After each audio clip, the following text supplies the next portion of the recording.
Friends, आज हम सौरमंडल के बारे में पढ़ेंगे। आज मैं इसका भाग 2 लेके आई हूँ। सबसे पहले हम कुछ इम्पोर्टेंट पॉइंट डिस्कस करेंगे और उसके बाद इसके एमसीक्यूज करेंगे। फ्रेंड्स, ये जितने भी इम्पोर्टेंट पॉइंट या एमसीक्यूज हैं ये बार बार जो है एग्जाम में रिपीट हुए हैं, तो देखिए आप इनको बड़े ध्यान से देखिएगा और पढ़िएगा। तो चलिए शुरू करते हैं। हमारा पहला पॉइंट है सीरस सबसे बड़ा क्षुद्र ग्रह है। कौन है सबसे बड़ा क्षुद्र ग्रह? सीरस। हमारा अगला पॉइंट है फोरवेस्टा एकमात्र क्षुद्र ग्रह है जिसे नंगी आंखों से देखा जा सकता है। तो देखिए हम इसे कैसे याद रखेंगे कि हमारी आंखें उसी चीज को देखना पसंद करती हैं जो वेस्ट हो। वेस्ट यानी वेस्टा, कि हमारी आंखों को वही चीज अच्छी लगती है जो बेस्ट हो। तो बस हम ये याद रखें कि हम नंगी आंखों से किसको देख सकते हैं? जो बेस्ट हो, यानी फोरवेस्टा। ठीक है। हमारा अगला पॉइंट है बुध सूर्य का निकटतम तथा सबसे छोटा ग्रह है। तो देखिए कि मैंने आपको जब ये बताया था कि सूर्य के चारों ओर क्या करते हैं? परिक्रमा ग्रह करते हैं। तो सबसे पहला कौन सा ग्रह आता है? बुध। बुध क्या हुआ? सूर्य के बिल्कुल निकट, और ये सबसे छोटा ग्रह है। और ऐसे प्रश्न बनते हैं कि सबसे छोटा ग्रह कौन सा है। हमारा अगला पॉइंट है यह सूर्य की परिक्रमा 88 दिनों में पूरी करता है। ठीक है। हमारा अगला पॉइंट है यहाँ दिन अत्यंत गर्म तथा रातें बर्फीली होती हैं। अब देखिए इसे हम कैसे याद रखेंगे कि जो सूर्य के बिल्कुल निकट होगा तो जाहिर सी बात है कि दिन में वो कैसा होगा? बिल्कुल गर्म होगा, और रात के समय कैसा होगा? ठंडा होगा। तो बस ये याद रखना है कि यहाँ दिन अत्यंत गर्म तथा रातें बर्फीली होती हैं। हमारा अगला पॉइंट है यह सूर्य की परिक्रमा सबसे कम समय में पूरी करता है। ये इंपॉर्टेंट पॉइंट है कि कई बार क्वेश्चन ऐसा बनता है कि सूर्य की परिक्रमा कौन सा ग्रह कम समय में पूरी करता है। तो ये जो बुध है जो सूर्य के बिल्कुल निकट है, हम ऐसे याद रखेंगे कि जो सूर्य के बिल्कुल निकट है वो ही सबसे पहले परिक्रमा जो है पूरी करेगा, क्योंकि अगर जो चीज नजदीक है वही सबसे पहले पहुंचती है अपनी जगह पे। तो बस ये याद रखना है कि बुध सूर्य के बिल्कुल निकट है, इसीलिए सबसे कम समय में परिक्रमा यही पूरी करता है। और एक बात और याद रखनी है आपने कि इसका कोई भी उपग्रह नहीं है। ठीक है। हमारा अगला जो ग्रह है वो है शुक्र। तो शुक्र जो है बहुत ही इंपॉर्टेंट है, इससे बहुत सारे प्रश्न जो है वो बनते हैं। तो हमारा पहला पॉइंट है यह पृथ्वी के लगभग बराबर आकार तथा भार का है। शुक्र एकमात्र ऐसा ग्रह है जो कि पृथ्वी के बराबर आकार का तथा भार का है। अगला है इसको पृथ्वी का भगिनी ग्रह भी कहा जाता है। तो शुक्र ऐसा ग्रह है जिसे पृथ्वी का भगिनी ग्रह या फिर बहन भी कहा जाता है। ठीक है। इसे ही शाम का तारा तथा भोर का तारा भी कहा जाता है। और ये प्रश्न बार बार रिपीट हुए हैं कि कौन सा ऐसा ग्रह है जिसे पृथ्वी की बहन या शाम का तारा या भोर का तारा कहा जाता है। और अगला पॉइंट है यह सौर मंडल का सबसे गर्म ग्रह है।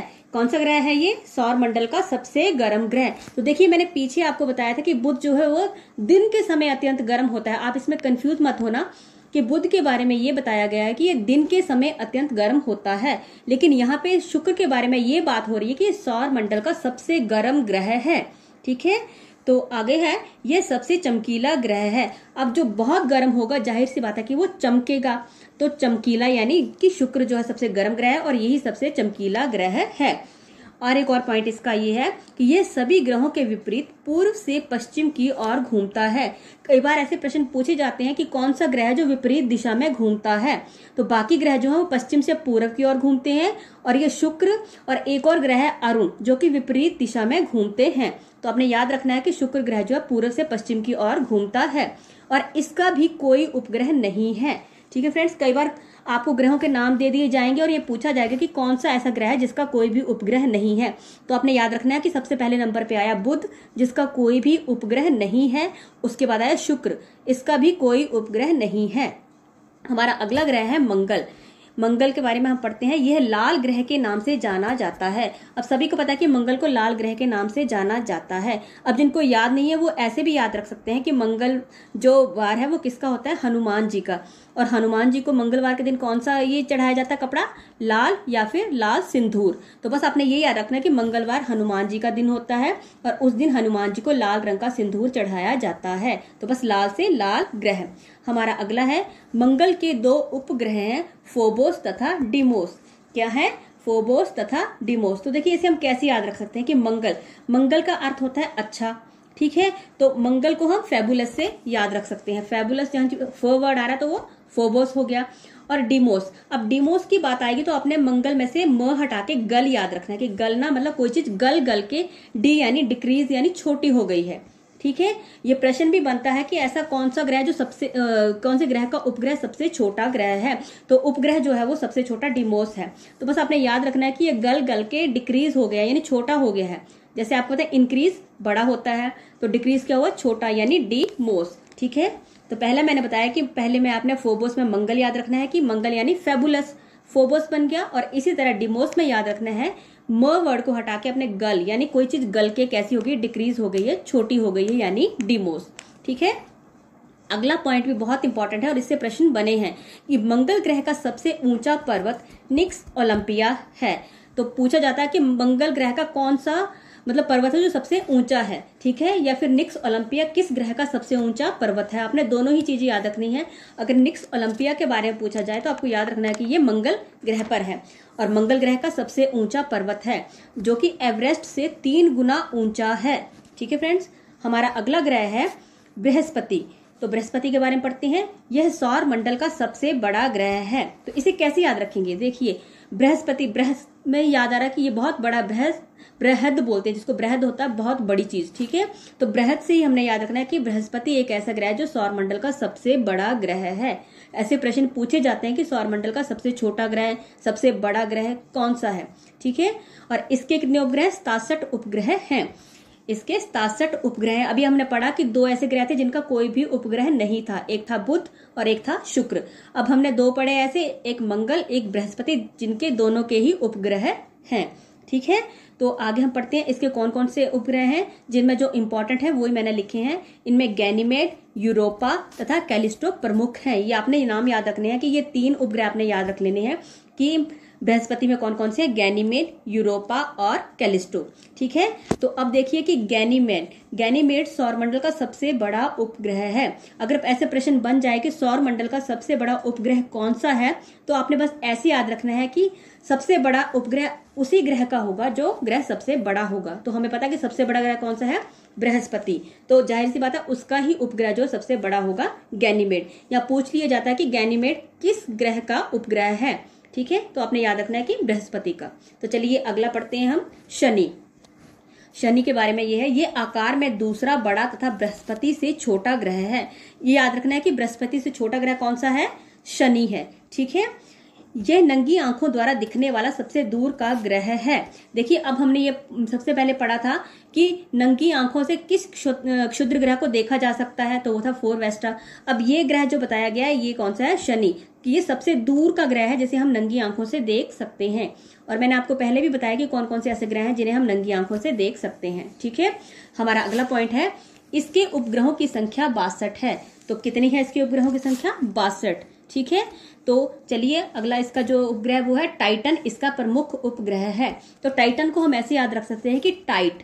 ठीक है, तो कई बार बोलते हैं कि जिसकी कुंडली में शनि बैठ गया तो उसकी जो हालत वो टाइट हो जाती है, करते हैं ना ऐसे कि अब इसकी कुंडली में शनि बैठ गया तो अब बेचारे की हालत बड़ी टाइट हो गई। तो बस आपने ये याद रखना कि शनि जिसकी कुंडली में बैठ गया उसकी हालत टाइट हो जाती है, तो टाइट से टाइटन। ठीक है, ये शनि का प्रमुख उपग्रह है।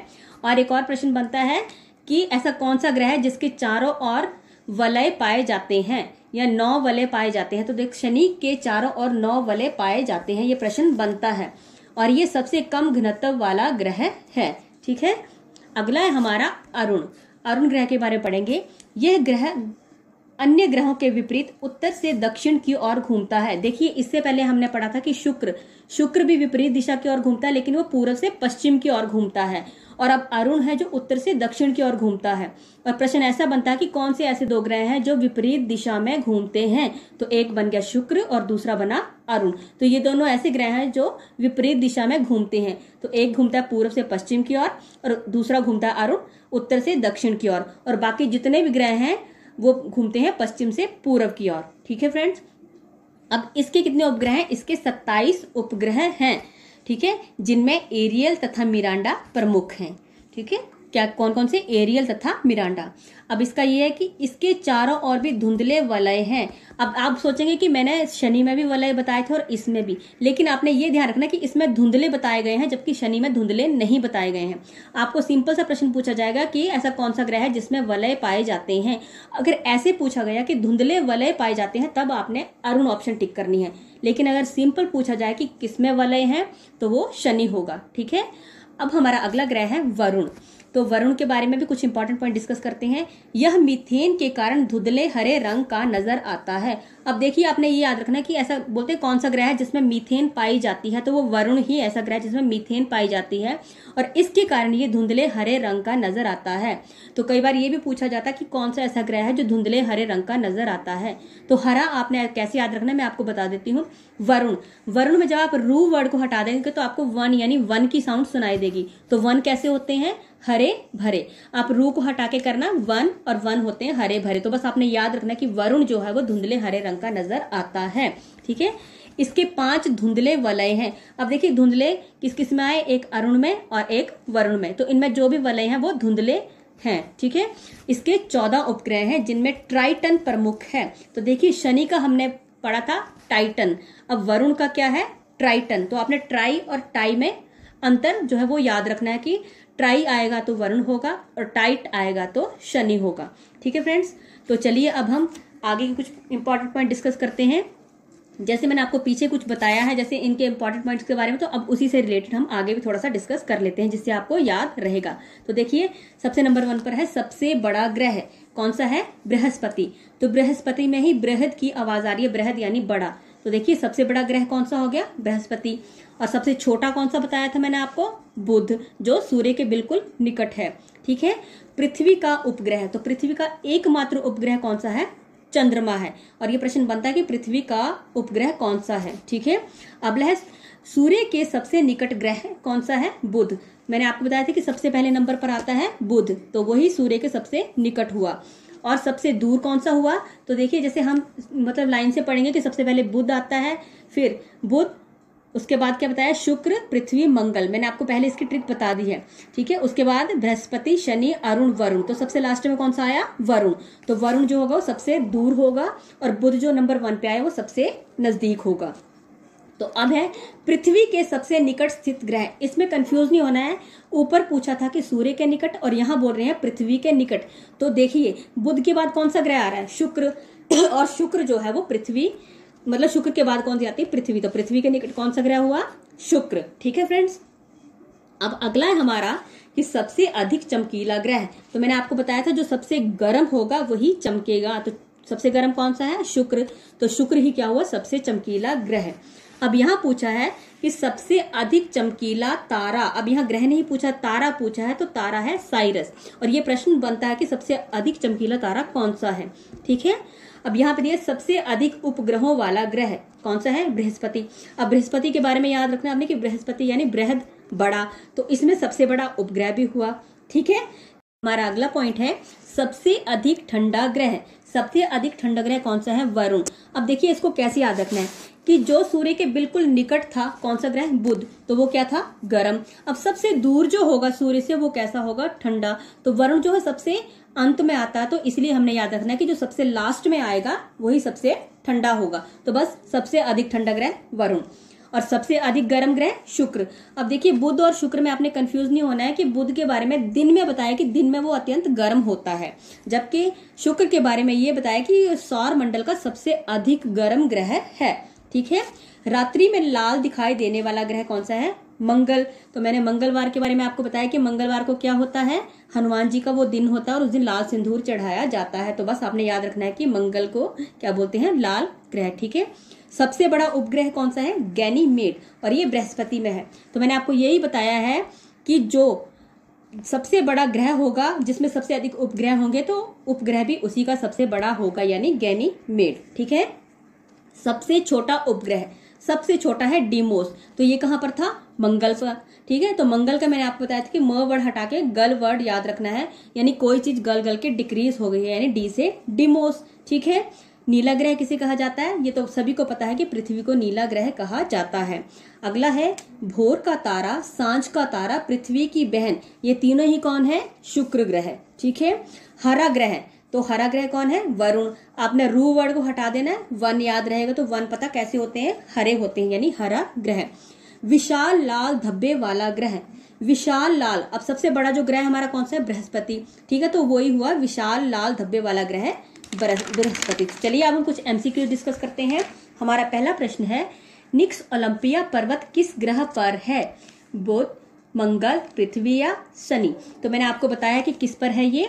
मंगल पर। ये मंगल का सबसे ऊंचा पर्वत है। ठीक है। अगला प्रश्न है हमारा, सूर्य के सबसे दूर स्थित ग्रह है। अब सूर्य से सबसे दूर कौन सा होगा? जो सबसे लास्ट में होगा, तो सबसे लास्ट में कौन सा है? वरुण। तो हमारी बी ऑप्शन। अगला प्रश्न है, शाम का तारा अथवा भोर का तारा किस ग्रह को कहा जाता है? शुक्र, बृहस्पति, बुध या शनि? तो कौन सा है? शुक्र, हमारी ए ऑप्शन। अगला है, लाल ग्रह के नाम से किसे जाना जाता है? बुध, शुक्र, पृथ्वी या मंगल? तो कौन सा बताया था मैंने कि मंगल जो है, मंगलवार का दिन किसका होता है? हनुमान जी का। तो उन्हें क्या चढ़ाया जाता है? लाल सिंदूर, यानी लाल ग्रह। ठीक है, तो बन गया मंगल लाल ग्रह, हमारी डी ऑप्शन। इसके बाद है, सूर्य के बाद पृथ्वी का निकटतम तारा है। अब यहाँ तारे की बात हुई है, तो देखिए कौन सा है? सूर्य के बाद पृथ्वी का निकटतम तारा, तो तारा है हमारा, चलिए ऑप्शन पढ़ते हैं, सीरियस, प्रॉक्सिमा सेंटोरी, वॉल्फ या लेलैंड? तो ये है ऑप्शन बी, प्रॉक्सिमा सेंटोरी, और ये इंपॉर्टेंट प्रश्न है। अगला है, कौन से दो ग्रह विपरीत दिशा की ओर घूर्णन एवं परिक्रमण करते हैं? बुध शुक्र, पृथ्वी मंगल, शुक्र अरुण या शुक्र वरुण? तो मैंने कौन से दो ऐसे ग्रह बताए थे जो विपरीत दिशा में घूमते हैं? तो एक है शुक्र और दूसरा अरुण। तो शुक्र घूमता है किस तरफ? पूर्व से पश्चिम की ओर, और अरुण घूमता है उत्तर से दक्षिण की ओर। तो ये दो ऐसे ग्रह हैं जो विपरीत दिशा की ओर घूर्णन करते हैं। हमारा अगला प्रश्न है, किस ग्रह के चारों ओर 9 वलय पाए जाते हैं? यहाँ पे प्रश्न है 9 वलय, तो हमने देखना है बृहस्पति, शनि, अरुण, वरुण।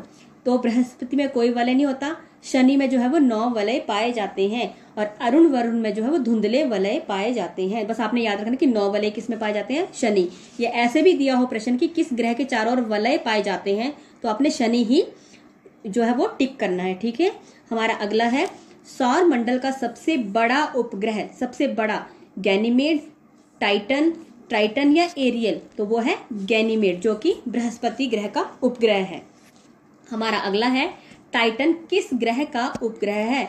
बुध, शुक्र, बृहस्पति या शनि? तो मैंने आपको बताया कि शनि जिसकी कुंडली में बैठ जाता है उसकी हालत टाइट हो जाती है। टाइट, तो किसका हुआ? शनि, हमारी डी ऑप्शन। अगला है, सबसे छोटा ग्रह है बुध, शुक्र, अरुण या वरुण? तो सबसे छोटा ग्रह कौन सा है? बुध। ठीक है। हमारा अगला प्रश्न है, सौर मंडल का सबसे गर्म ग्रह है?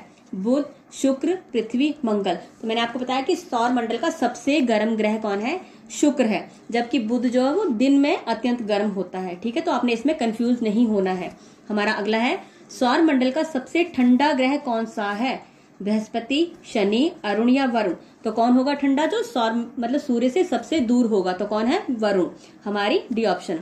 अगला है, सबसे छोटा उपग्रह।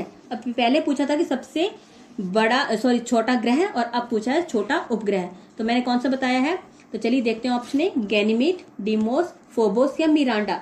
तो छोटा उपग्रह जो डिक्रीज हो गया है, ठीक है, गल गल के डिक्रीज हो गया, वो है डिमोस। कई बार ये भी पूछा जाता है कि डिमोस किसका उपग्रह है? तो मंगल। आपने गल याद रखना कि गल गल के चीज जो है डिक्रीज हो गई, तो वो डिमोस। ठीक है। अगला है, विशाल लाल धब्बे वाला ग्रह कौन सा है? बृहस्पति, शनि, अरुण या वरुण? तो बृहद ग्रह कौन सा है हमारा? बृहस्पति। तो उसी में ही क्या होंगे? विशाल लाल धब्बे। ठीक है, तो हमारी ए ऑप्शन। हरा ग्रह किसे कहा जाता है? पृथ्वी, मंगल, अरुण या वरुण? तो किसे कहा जाता है? वन कैसे होते हैं? रू को हटा दीजिए, वन कैसे होते हैं हमारे? हरे भरे, तो बस वरुण ग्रह। ठीक है। अगला है, सबसे अधिक चमकीला तारा है। अब तारे की बात हो रही है यहाँ पे कि सबसे अधिक चमकीला तारा।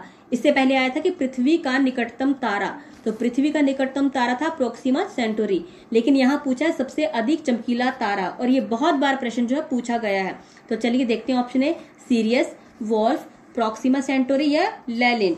तो ये है सीरियस, ठीक है। अगला हमारा सबसे अधिक उपग्रहों वाला ग्रह है बृहस्पति, शनि, मंगल या शुक्र। तो जो ग्रह सबसे बड़ा होगा उसी में ही उपग्रह भी सबसे ज्यादा होंगे। तो कौन सा हुआ हमारा? बृहस्पति। ठीक है। अगला है सूर्य की परिक्रमा कौन सा ग्रह कम समय में पूरी करता है? बुध, शनि, पृथ्वी या शुक्र। तो जो सूर्य के बिल्कुल पास में होगा, पहले नंबर पे होगा, वही उसकी परिक्रमा जो है सबसे कम समय में पूरी करेगा। तो कौन सा ग्रह है वो? बुध, हमारी ए ऑप्शन। अगला है पृथ्वी के बराबर आकार तथा भार वाला ग्रह है बृहस्पति, शुक्र, शनि या मंगल। तो कौन सा था वो ग्रह? शुक्र, जिसे कि पृथ्वी की बहन, भोर का तारा और सांझ का तारा भी कहा जाता है। फ्रेंड्स, उम्मीद करती हूँ कि आपको आज की वीडियो जो है वो अच्छी लगी होगी। अगर जरा से भी मेरी मेहनत आपको अच्छी लगी है तो प्लीज मेरे चैनल को लाइक और सब्सक्राइब जरूर करें। धन्यवाद।